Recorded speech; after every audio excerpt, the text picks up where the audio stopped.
Okay, here's my thoughts on the weaknesses of the West. So, obviously, this channel is about the magnificence, the glory of the West, how that lives in all of us and how that's important. One way of looking at that, though, is to look at the weaknesses. Actually, one of the big strengths of the West is that it's self-reflective. The West, in a way, other cultures just aren't. Like if you're in Muslim culture, Arab culture, if you're in Japanese culture, some wonderful things. I've been spent time in both places, Arab world and Japanese and Japan, and they're not so self-critical. They're not so self-reflective in a way. There's confidence in that, but maybe something's missing. And this really is the thrust of this video, that a lot of the things that are beautiful, strong things about the West are also downfalls. They're also problems. You know, everything has the seed of its own destruction within it. The West, suddenly the seed of its own decadence within its strengths. So there's a paradox here. So we're learning about the strengths of the West, which are significant. If you've ever read history, if you've ever traveled, there's a lot to be loved. And they have a dark side. All those things create an inherent problem. Everything's two-sided. It's a very Taoist way of looking at the world, actually. But I think you'll see as I go on. So that openness to reflection leads to the massive self-criticism. You don't hear Japanese people going on about how it's awful to be Japanese, you know? This idea when I say what's great about the West, a lot of answers I get these days in our decadent age will be cynical. Slavery, this, that, you know. It's like, hang on a minute. Let's take slavery, right? Terrible thing, slavery. Terrible thing. The West took part of it, but slavery, every culture on the planet has taken part in it. The Aztecs did it. The Indians did it. The Arab world still exists for all intents and purposes. But it was the West that first stopped slavery. Yeah, first stopped it. We'll see why in a minute. So you could go to slavery, always go to the bad, right? Because there's always bad in every culture. There's things to be ashamed of, right? Things we're not proud of. Or we go to the good. And that tendency to be self-critical is what the reason the West keeps improving itself. We're a self-improving culture because of that critique, but it's also a flaw. It's also a flaw in the West. That's the big reason of decadence. One of the main reasons for this channel is because people have been caught by that flaw, which comes from the strength of self-reflection. Okay, what are some of the other big ones in the West? Some of the ways the West screws up, the ways the West goes too far.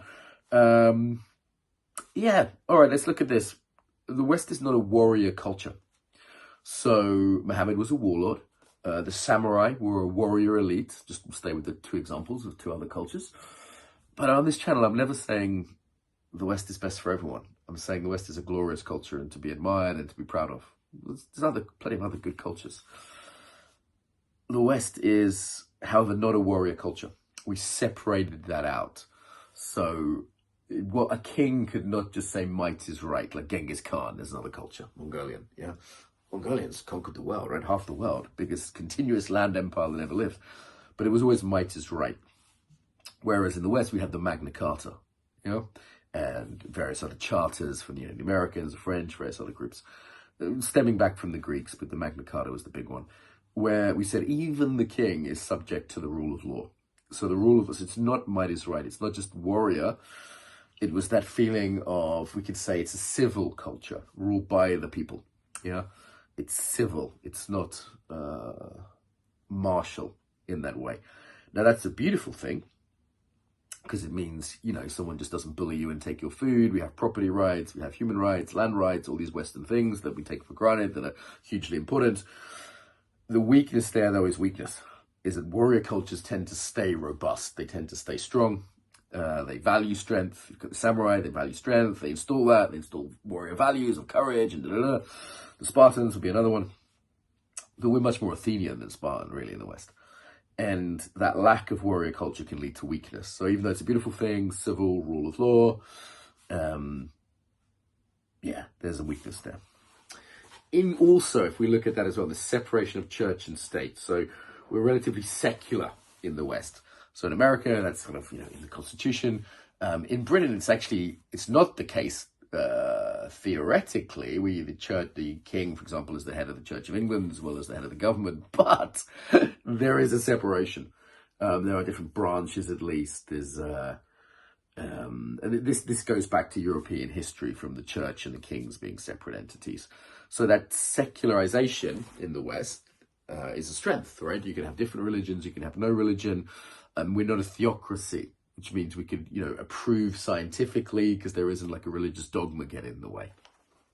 We can be open to other cultures, interacting, trading, blah, blah, blah.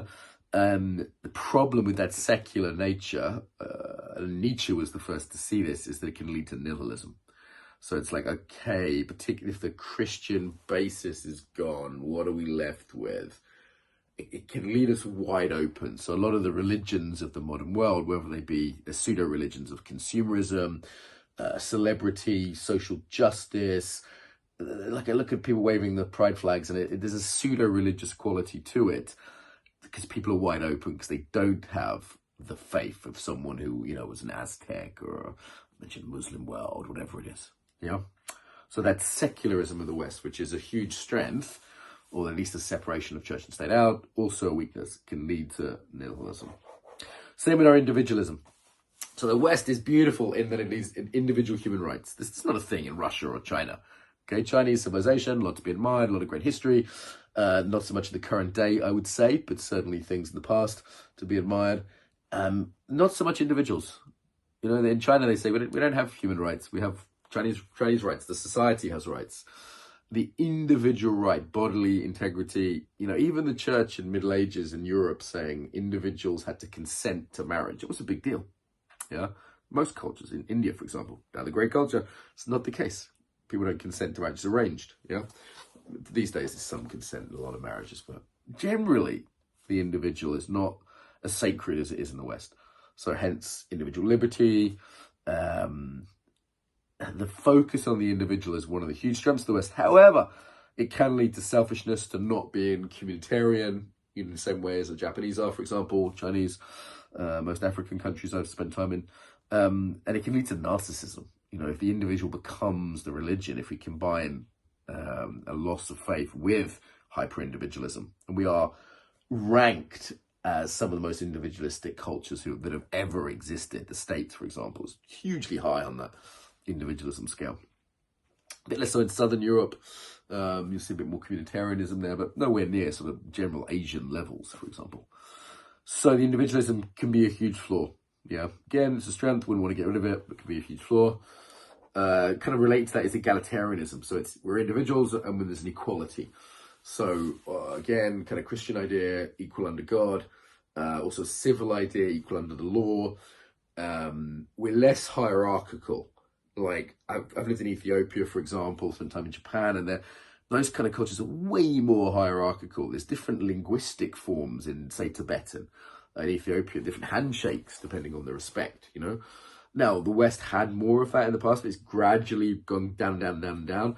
So we have far less hierarchical, far more egalitarian, a beautiful thing. Everyone gets a vote, for example. We've extended that, originally from just the king to aristocrats to all men to men and women. That extension of things is, a beautiful thing in the West, the individualism, the egalitarianism.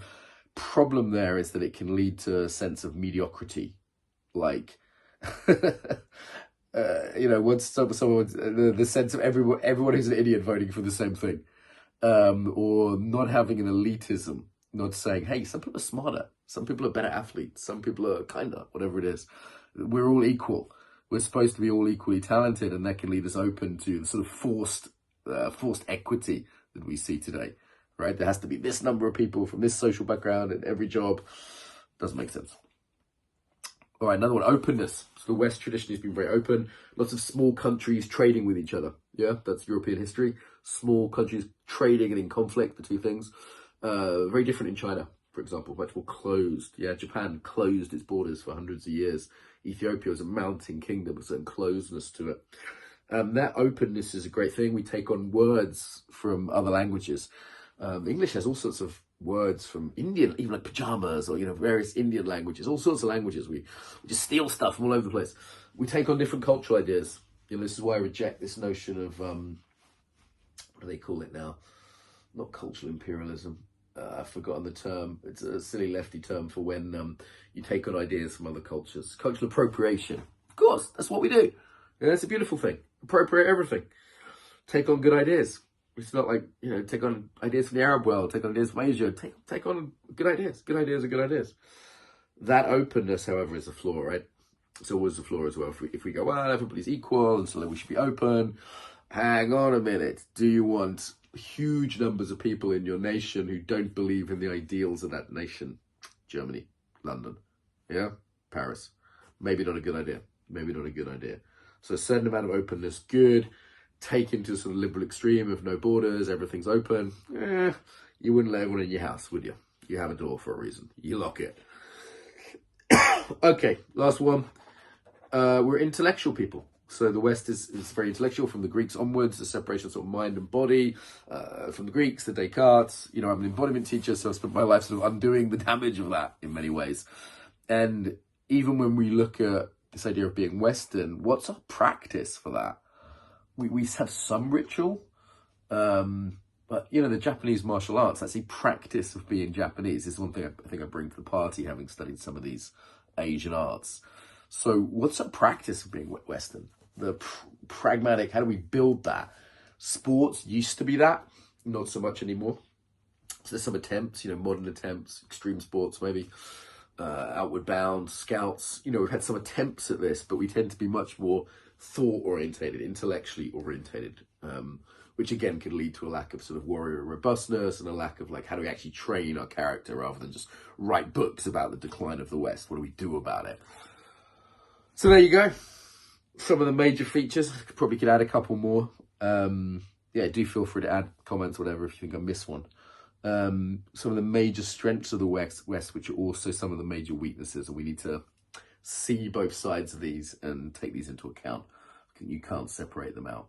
I think this is also a mature approach to a culture, is when you're not just like, hey, yeah, my group forever, always the best, yay. But you're actually able to say, no, these qualities, and they also have this other side. I think that's tremendously healthy to look at your own culture that way. Cool. I hope that was useful.